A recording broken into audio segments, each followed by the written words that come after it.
ઐતિહાસિક પાટણ શહેરના હાર્દ સમાન વિસ્તારોમાં છેલ્લા ઘણા સમયથી બિનઅધિકૃત દબાણો અને ટ્રાફિકની ગંભીર સમસ્યાઓએ માજા મૂકી છે.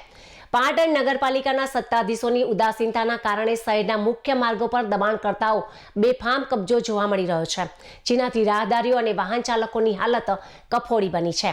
પાટણના 3 દરવાજાથી દોશીવટ બજાર, હિંગળા ચાચર અને બગવાડા દરવાજા સુધીના મુખ્ય માર્ગો પર દુકાનદારોએ રસ્તાની બંને સાઈડ ગેરકાયદેસર દબાણો ખડકી દીધા છે.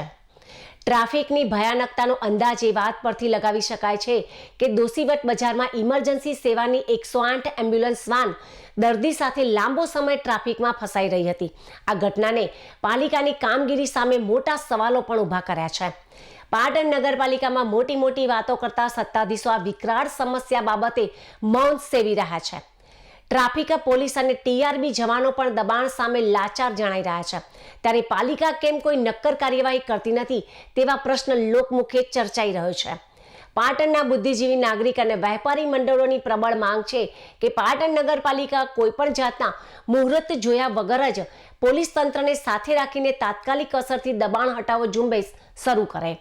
જો આગામી દિવસોમાં મુખ્ય બજારોમાંથી ગેરકાયદેસર દબાણો પર બુલડોઝર ફેરવીને રસ્તાઓ ખુલ્લા કરવામાં નહીં આવે તો પાલિકાના સત્તાધીશો સામે ઉગ્ર લોક આંદોલન થવાની શક્યતા છે.